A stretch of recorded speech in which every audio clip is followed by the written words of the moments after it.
11 साल से भारत ने जिस मिसाइल को छुपा कर रखा था, उस मिसाइल को फिर से निकाला चीन के सर्वनाश के लिए।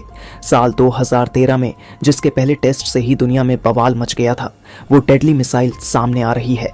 दुनिया में हो गई बड़ी टेंशन। दोस्तों, इस वक्त भारत और चीन के बीच भयंकर तनाव चल रहा है। वास्तव में इस तनातनी की शुरुआत हुई से जब डोकलाम विवाद हुआ, तब भारत और चीन के बीच एक भयंकर जंग होने ही वाली थी, लेकिन ऐन वक्त पर चीनी सेना वापस भाग गई। इसके बाद चीन ने धोखे से 2020 में गलवान घाटी के पास भारतीय सेना पर धोखे से हमला किया था, जिसमें कहा जाता है कि चीन ने भारतीय सेना के हाथों 40 सैनिकों को खोया था। और अब चीन फिर से वही गलती कर रहा है। चीन अब एलएसी से लेकर समुद्र तक भारत के साथ युद्ध करने का सपना देख रहा है। दोस्तों, एक चीज हम आपको बता दें कि डोकलाम के समय चीन यूं ही नहीं वापस भागा था, क्योंकि उस वक्त ब्रह्मोस मिसाइल की तैनाती हुई थी, जिसका तोड़ चीन के पास नहीं था। और अब चीन ने एलएसी पर मुंह की खाकर समुद्र पर भारत से भिड़ने की जरूरत की है। चीन को यह गलतफहमी है कि वह भारत से समुद्र पर युद्ध जीत लेगा।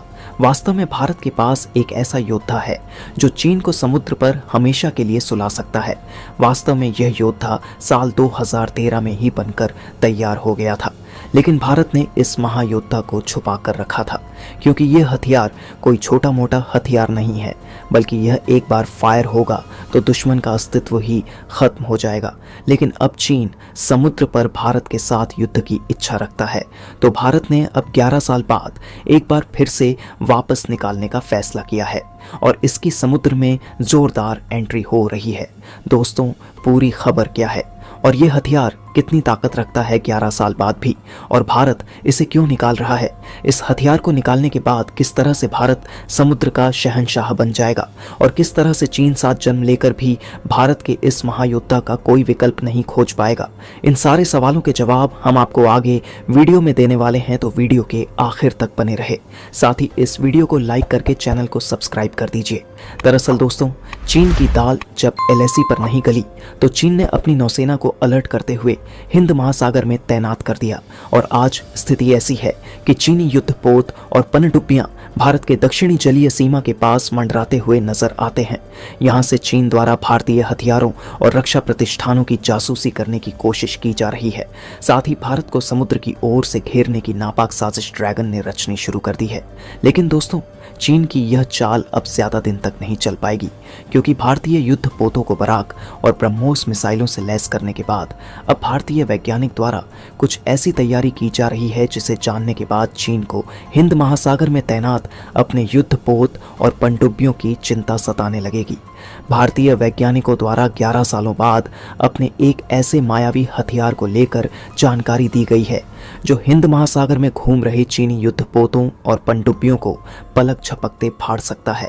दरअसल दोस्तों, भारतीय वैज्ञानिकों ने अपने घातक मायावी हथियार को साल 2013 में डेवलप कर लिया था, लेकिन भारत के साथ समस्या यह थी कि हथियार को फायर करने के लिए भारत के पास कोई विकल्प ही मौजूद नहीं था। इसी वजह से भारत द्वारा अपने इस हथियार को रिजर्व में रखा गया था, ताकि भविष्य में जब इस हथियार को फायर करने के लिए भारत के पास विकल्प आ जाएंगे, तो भारतीय वैज्ञानिकों द्वारा इस हथियार को उसमें फिट कर दिया जाएगा। दोस्तों, हम बात कर रहे हैं ब्रह्मोस एसएलसीएम यानी BrahMos submarine launch cruise missile की। ब्रह्मोस मिसाइल के पनडुब्बी वेरिएंट का पहला परीक्षण 20 मार्च 2013 को विशाखापट्टनम के तट पर बंगाल की खाड़ी में एक जलमग्न मंच से किया गया था। डीआरडीओ द्वारा दी गई जानकारी के अनुसार मिसाइल ने 290 किमी की अपनी पूरी रेंज के लिए जलमग्न प्लेटफॉर्म से लंबी उड़ान भरी। पूर्व निर्धारित प्रक्षेप पथ का अनुसरण करते हुए मिसाइल पानी के नीचे से निकली और सभी मिशन उद्देश्यों को पूरा करते हुए निर्दिष्ट लक्ष्य की ओर मुड़ी। यानी भारतीय वैज्ञानिकों ने साल 2013 में ही इस मिसाइल का डेवलपमेंट कंप्लीट कर लिया था, लेकिन आज तक इसे किसी प्लेटफॉर्म पर इंस्टॉल नहीं किया गया है, क्योंकि मिसाइल इतनी ताकतवर है कि इसे किसी सामान्य प्लेटफॉर्म से फायर करना संभव ही नहीं है। लेकिन अब जानकारी निकलकर सामने आ रही है कि भारतीय वैज्ञानिक इस मिसाइल को प्रोजेक्ट P75I के तहत डेवलप की जाने वाली पनडुब्बी पर इंस्टॉल करने की तैयारी कर रहे हैं।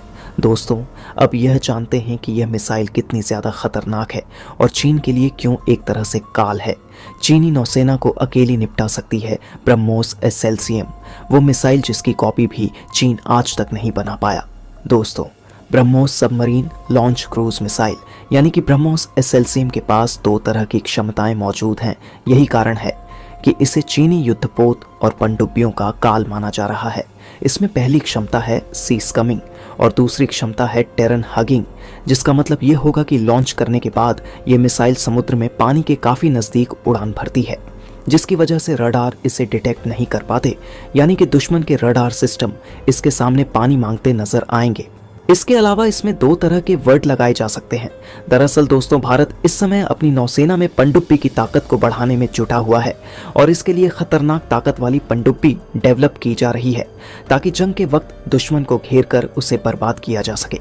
भारत की योजना है कि इन पनडुब्बियों को इतना ज्यादा ताकतवर बनाया जाए कि ताकतवर से ताकतवर एसएलबीएम को भी फायर करने में सक्षम हो, और इसी चीज को ध्यान में रखते हुए भारत द्वारा प्रोजेक्ट P75I के अंतर्गत 6 पनडुब्बियों को डेवलप करने का प्रोग्राम चलाया जा रहा है।